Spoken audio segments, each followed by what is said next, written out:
Saturday morning, 9:14 a.m. My friend Daniel texted, "Hey man, can you help me move a couch? Just from the garage to the truck. 20 minutes." I'd helped Daniel move 8 times in 11 years. He'd helped me move 0. I typed yes, then I stopped. I deleted it. I typed sorry, I can't today, and sent it before I could change my mind. He responded in 7 minutes. Not no problem, or maybe next time. He said, "You're kidding." I said, "I'm not." He said, "What am I supposed to do?" I said, "I don't know. Ask someone else. Call a mover. Figure it out." He said, "You've never said no before." I said, "I know." I put my phone down. 43 minutes later, it buzzed again. My mother, then my sister, then my coworker Jenna. 3 separate calls within the hour. Daniel called my mother. My mother called my sister. My sister called Jenna. Jenna needed me to cover her shift tomorrow. They didn't say that's what happened, but I knew. I'd known these people for 11 years. I knew how they worked. I said no to Daniel, and within the hour, the network activated. Because my no wasn't just a no. It was a disruption to the system, and the system was fighting back. My name is David. I was 39 this Saturday. I said no to Daniel. But the story starts 11 years earlier with a pattern I didn't know I was building until I was trapped inside it. I thought about the last 11 years. Not in anger, just an inventory. How many times I said yes. How many hours I gave. How many times I moved furniture and covered shifts and lent money and picked people up from airports and watched their pets and listened to their problems and attended events I didn't want to attend. I didn't have a number. I had a shape. The shape was a person who never said no. A person whose phone buzzed constantly because everyone knew he would answer. A person whose calendar was full of other people's emergencies because he had never once said, "That's not my problem." I wasn't trying to be a hero. I wasn't trying to earn anything. I just thought that's what you did. You helped people. You showed up. You said yes.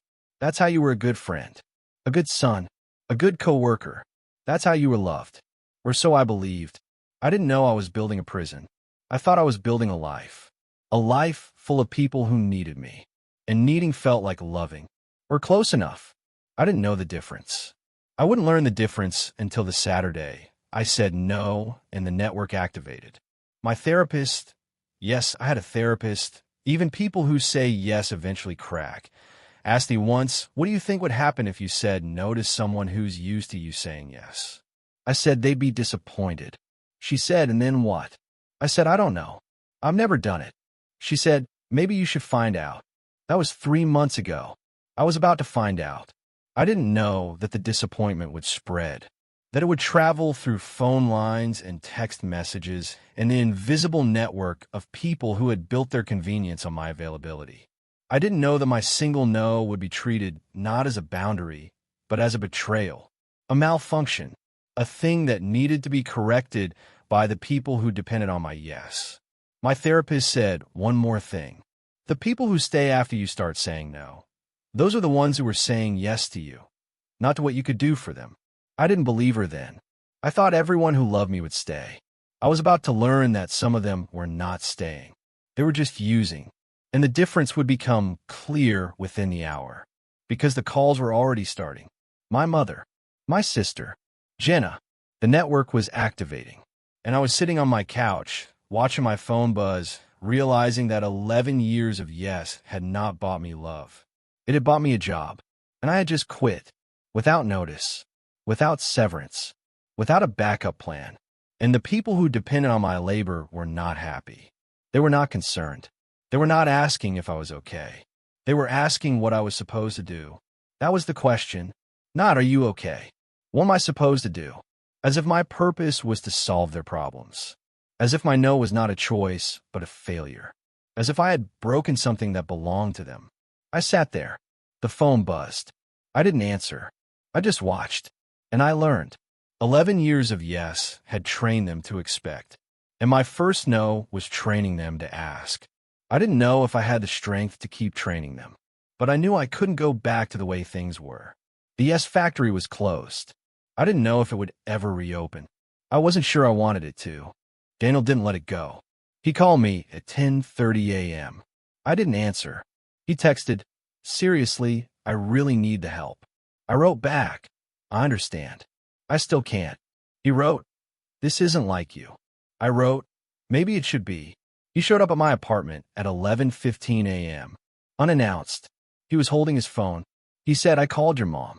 She said you seemed fine when she talked to you yesterday. So what's the real reason you can't help? I said, the real reason is I don't want to. He stared at me. You don't want to? I said, no. I don't want to move your couch. I've moved your couch 3 times. I've moved your bed twice. I've moved your entire apartment once. You've never helped me move anything. Not once. And I'm tired. Not tired today. Tired of the pattern. He said, you never said anything. I said, I know. That's my fault. I should have said something years ago. I'm saying it now. He said, so you're not going to help? I said, I'm not going to help. He said, this is going to change things. I said, maybe. Or maybe things have needed to change for a long time, and I've been the only one not saying it. He left. He didn't say goodbye. He just left. I sat on my couch. The phone was next to me. I waited for it to ring. It did. 43 minutes later. My mother.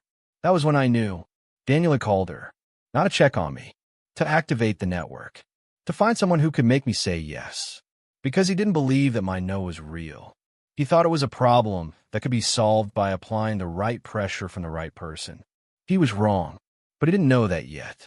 Neither did I. I was about to find out just how many people had been relying on my yes, and how quickly they would mobilize when it stopped. The couch was just the beginning. The calls were the story, and the story was just getting started. My mother's call. She didn't say, Daniel called me. She said, are you okay? I heard you weren't feeling well. I said, I'm fine. Who told you I wasn't feeling well? She said, Daniel. He said you couldn't help him move because you weren't feeling well. I said, I didn't say I wasn't feeling well. I said I didn't want to help. My mother was quiet. Then she said, why would you say that? I said, because it's true. I've helped Daniel move 8 times. He's never helped me. And I'm tired of being the person who always says yes. She said, that doesn't sound like you. I said, maybe you don't know what sounds like me. Maybe you know what sounds like the person who always says yes. And I'm trying not to be that person anymore. She said, you're scaring me. I said, I'm not trying to scare you. I'm trying to tell you the truth. You asked if I was okay. I'm okay. I'm just different. And different is going to take some getting used to. She said, I don't like this. I said, I know, but I need you to try. She hung up. She didn't say, I love you. She never forgot to say that. Except this time. My sister called 20 minutes later. She said, Mom is upset. She said you were short with her. I said, I wasn't short. I was honest. There's a difference. My sister said, what's going on with you? I said no to Daniel. That's what's going on. I said no to moving his couch.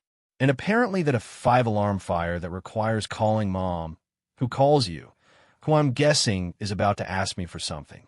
She said, I was going to ask if you could watch the kids on Saturday. I said, I can't. She said, why not? I said, because I'm not available. I don't need a reason. I'm just not available. She said, you always watch them when I ask. I said, I know. That's the problem. I always do. And you always ask. And you never ask if I have plans. You just assume I'll say yes. She said, that's not fair.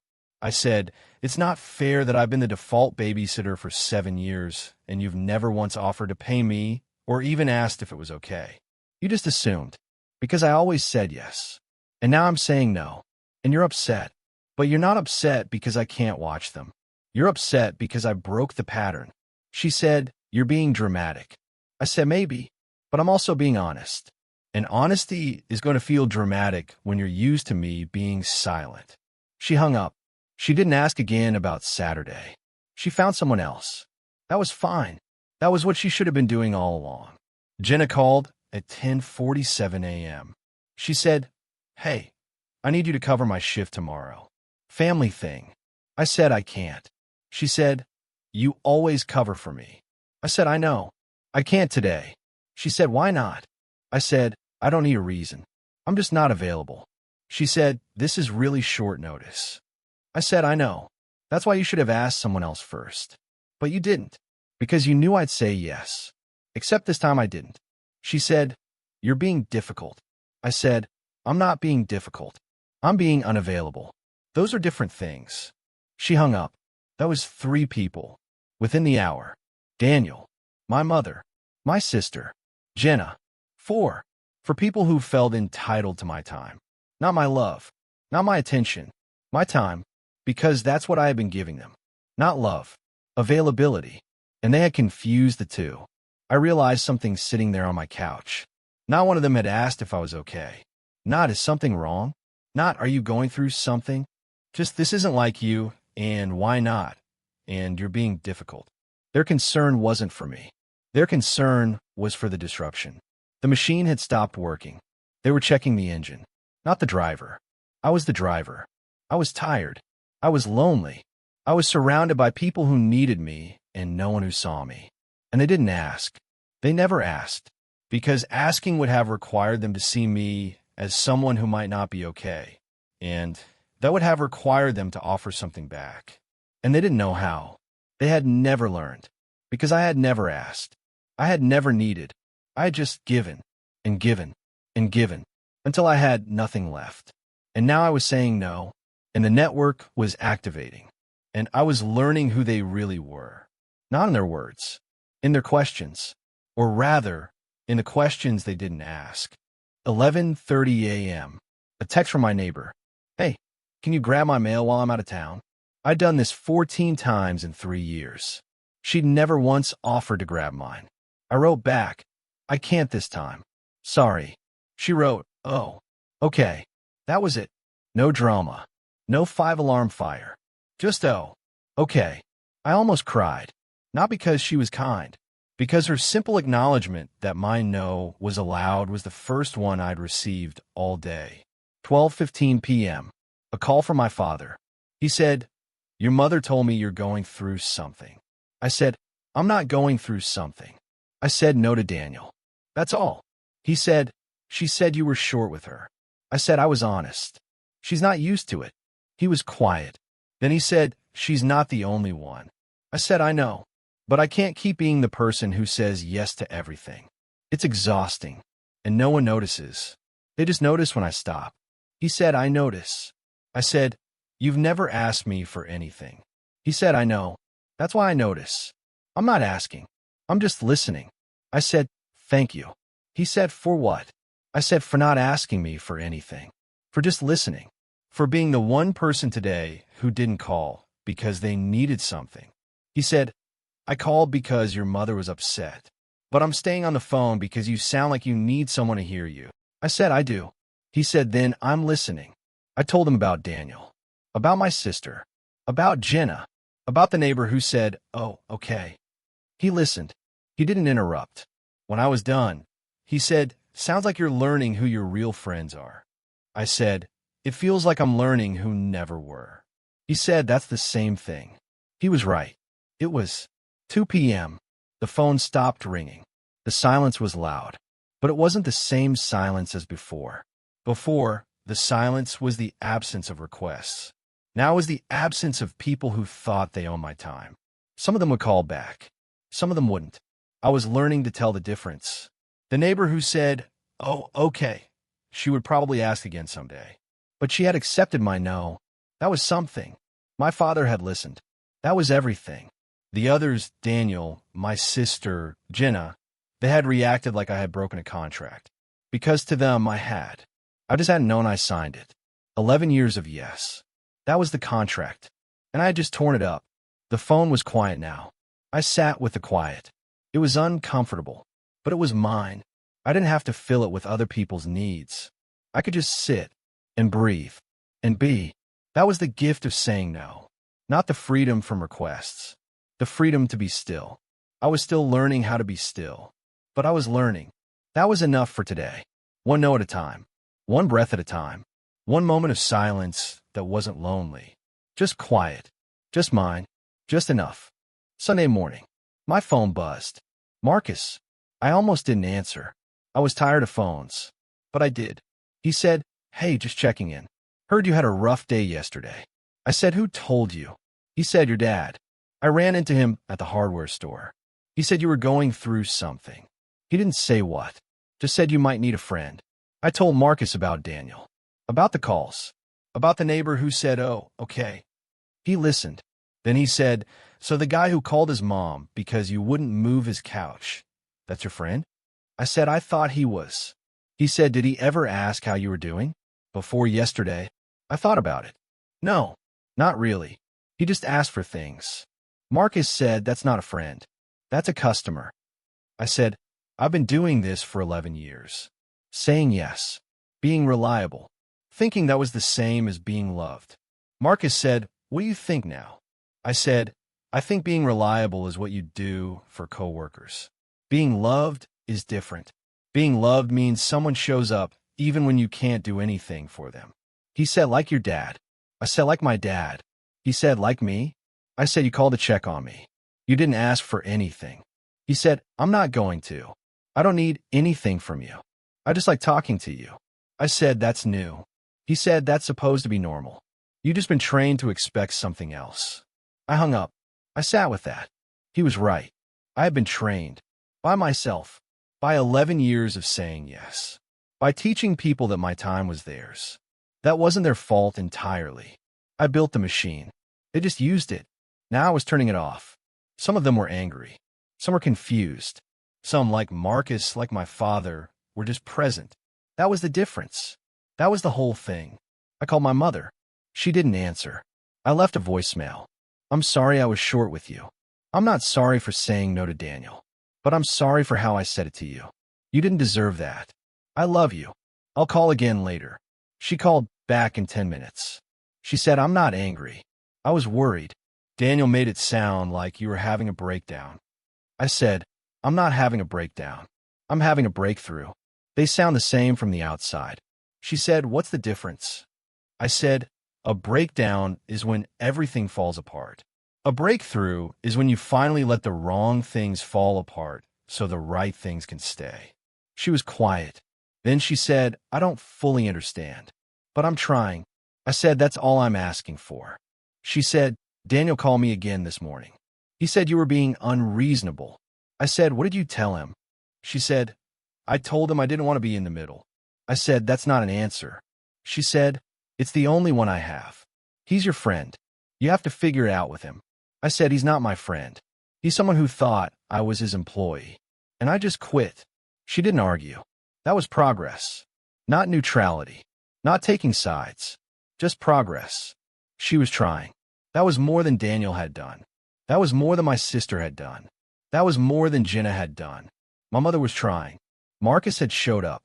My father had listened. The neighbor had said, "Oh, okay." Those are the people who saw me. Not what I could do for them. Just me. That was the gift of saying no. The people who stayed. The people who didn't ask for anything. The people who just sat with me in the silence. They were the ones I should have been giving my time to all along. Not the ones who demanded it. The ones who earned it. By being present. By not keeping score. By calling just to check in. I was learning. Slowly. Painfully. But I was learning. The yes machine was broken. I wasn't going to fix it. I was going to build something else. Something quieter. Something smaller. Something where the people who stayed were the ones who wanted me. Not my availability. Just me. That was the project now. That was the work. I was ready. I thought. I hoped. I didn't know. But I was going to try. Daniel didn't call. He didn't text. He didn't apologize. He just disappeared. That was fine. That was what customers did when the service ended. They found another provider. I hoped he found someone who said yes to everything. I hoped he treated them better than he treated me. I didn't need to know. I just needed to stop waiting for an apology that wasn't coming. My sister called. She didn't apologize either. She said, "I found someone to watch the kids on Saturday." I said, "Good." She said, "You could have just said you were busy. You didn't have to make it a whole thing." I said, "I wasn't busy. I was unavailable. There's a difference. And I didn't make it a thing. I just said no. You and Mom and Daniel made it a thing." She said, "You're still being dramatic." I said, "Maybe, but I'm also still not watching the kids on Saturday." She hung up. She would call again. She always did. She needed something. That was what our relationship was. Need. Not love. Need. I wasn't sure she knew the difference. I wasn't sure I did either. My father called. He said, Your sister is upset. I said, I know. He said, she'll get over it. I said, will she? He said, she will if she wants to stay in your life. If not, she won't. That's her choice. I said, it doesn't feel like a choice. It feels like a test I didn't ask to take. He said, every relationship is a test. You just don't know the questions until the answers matter. I said, when did you get so wise? He said, when I stopped trying to fix everything and started watching what broke on its own. I hung up. I thought about that. What breaks on its own doesn't need you to break it. It was already fragile. You just didn't know because you were holding it together. That was what I had been doing. Holding things together that should have been allowed to fall apart years ago. Jenna found someone else to cover her shift. She didn't thank me. She didn't apologize for assuming. She just didn't talk to me for a week. Then she texted, hey, can you cover next Saturday? Not, I'm sorry about last time. Not, I know you said no before. Just the same question. Like nothing had happened. I wrote back, no, and please stop asking. If I'm ever available, I'll let you know. She wrote, fine. That was the last I heard from her for a while. That was fine. That was what I wanted. To stop being the default. To stop being assumed. To stop being a machine they could activate with a text. The week after was quiet. Not peaceful. Just quiet. I was learning the difference. Peace was quiet that you chose. This quiet was just the absence of noise. It was still heavy. Still uncomfortable. But it was mine. I wasn't filling it with other people's needs. I was just sitting in it. Letting it settle. Letting myself settle. I didn't know what came next. I didn't know who would stay and who would leave. I just knew I couldn't go back. The yes machine was broken. I wasn't going to fix it. I was going to let it stay broken and see what grew in the silence. That was the project now. That was the work. I was ready. I thought. I hoped. I didn't know. But I was going to try. Subscribe if any of this sounds familiar. 2 weeks later, Daniel showed up at my apartment. Unannounced. Again, he wasn't holding a couch. He was holding a six-pack. He said, can we talk? I let him in. I didn't know why. Habit, maybe, or curiosity, or the part of me that still hoped he was the person I thought he was. He sat on my couch. He opened 2 beers, pushed one toward me. I didn't drink it. Daniel said, I've been thinking about what you said, about moving the couch, about me never helping you. I said, okay. He said, you're right. I never have. I never thought about it. I said, I know. He said, I'm sorry. I said, for what? He said, for assuming, for calling your mom, for making it a thing. I said, thank you. He said, are we okay? I said, I don't know. Are we?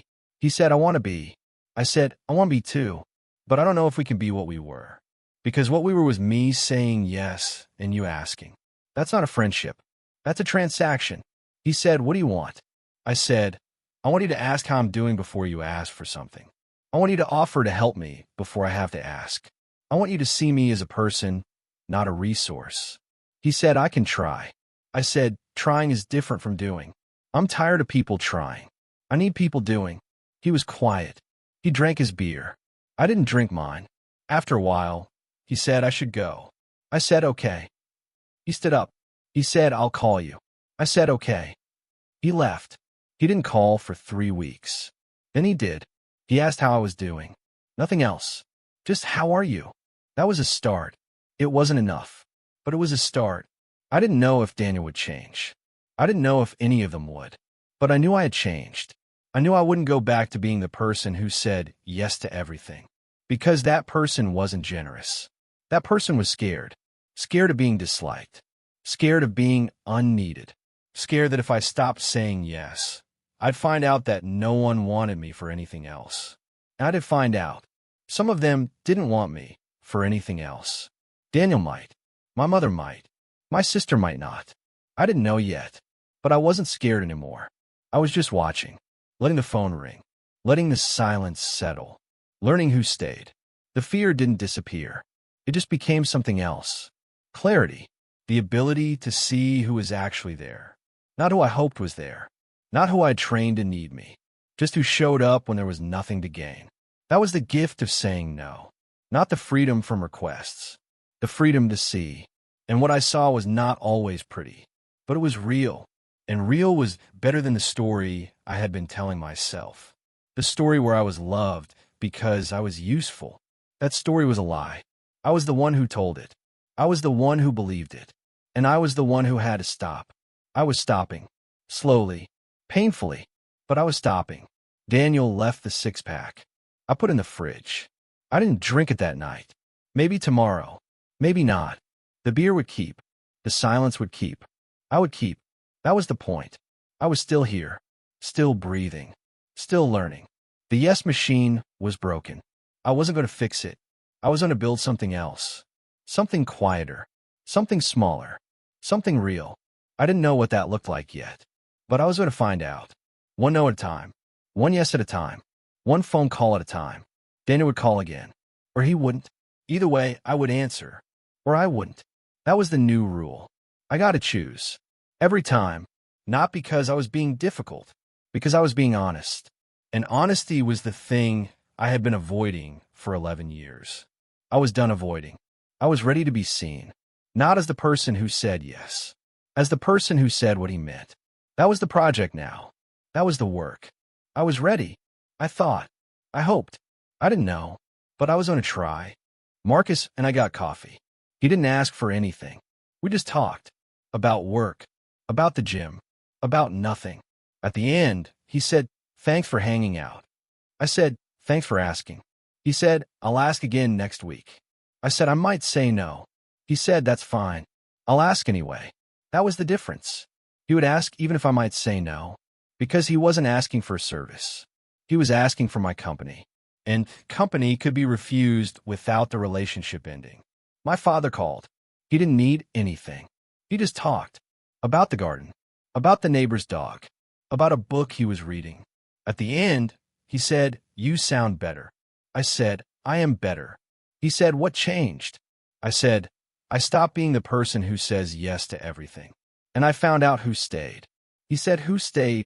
I said, "You." Marcus. A few others. He said, "That's a good list." I said, "It's a short list." He said, "Short lists are stronger." I said, "I know. That's what I'm learning." I said, "I'm still sad about Daniel. Not because I miss moving his couch. Because I miss who I thought he was." My father said, "That's grief. You're grieving the person you invented." That's allowed. I said, "Did I invent him?" He said, "We all invent the people we love. The question is whether they're willing to become who we invented, or whether they show us who they really are." I said, "Daniel showed me." He said, "Yes, he did. And you showed yourself something too." I said, "What's that?" He said that you're allowed to say no, that the world doesn't end, that some people leave, that some people stay. That's the whole lesson. Everything else is just details. I made a list, not of favors, of people who called to ask for something, who called to check on me, who called to ask for something and then checked on me when I said no. The list was short. The list was honest. The list was who I would call when I needed something. Not in a transactional way, in a human way, in a "I'm struggling and I need someone to hear me" way. That was new. I used to think calling someone when I needed help was weakness. Now I thought calling someone when I needed help was the whole point.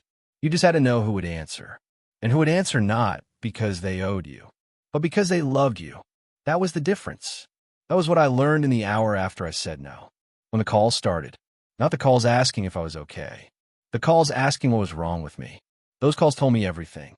They told me who saw me as a person and who saw me as a tool. They told me who would stay and who would leave. They told me the truth I had been avoiding for 11 years. That I was surrounded by people who loved what I did for them. Not who I was. Not all of them. Some of them. Enough of them that I couldn't see the difference. Now I could. Now I couldn't unsee it. I didn't want to. The clarity felt like freedom and grief, both at once. Freedom from the illusion. Grief for the years I spent inside it. That was okay. That was allowed. That was what healing looked like. Not pretty. Just real. Just honest. Just the truth of who stayed and who left. I was learning to live with that truth. One day at a time. One phone call at a time. One no at a time. The yes machine was broken. I wasn't going to fix it. I was going to let it stay broken and see what grew in the silence. Something was growing. I could feel it. Small. Quiet. But there. That was enough. That was everything. I was learning to be okay with enough. I was learning to be okay with everything. They were the same thing. I just hadn't known. I knew now. That was the gift of the hour after the no. The gift of the calls. The gift of the silence that followed. I was grateful, not for the pain, for the clarity. The clarity was the gift. The clarity was the thing I had been missing for 11 years. Now I had it. Now I had to learn to live with it. I was learning. Slowly. Painfully. But I was learning. That was enough. That had to be enough. It was 3 months after the couch. My phone buzzed. A text from a coworker I barely knew. Hey, can you cover my shift Friday? I typed no and sent it. No explanation. No apology. Just no. She wrote back. No problem. Thanks anyway. That was it. No calls to my mother. No network. No drama. Just no problem. I almost cried. Not because she was kind. Because her kindness was normal. It should have been normal. I had just been living in a world where no was a crisis for so long that I forgot what normal felt like. I called my father. I said no to someone today. And she said, no problem. He said, that's good. I said it felt strange. Like I was waiting for something bad to happen. He said, that's called trauma. You were trained to expect punishment for setting boundaries. That's not normal.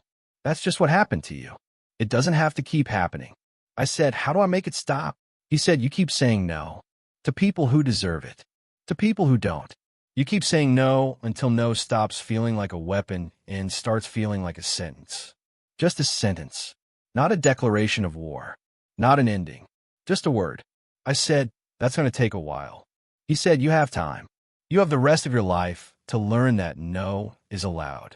The people who love you will wait. The people who don't will leave. That's not a threat. That's a filter. I hung up. I sat with that. A filter, not a punishment. A filter. I didn't call Daniel. He didn't call me. The silence was comfortable now. Not loud. Just quiet. The quiet of someone who stopped being a resource and started being a person. The quiet of a phone that rang less often but rang for better reasons. The quiet of a Saturday morning with no couch to move. That was the silence ending. Not with a confrontation. Not with a dramatic speech. With a text.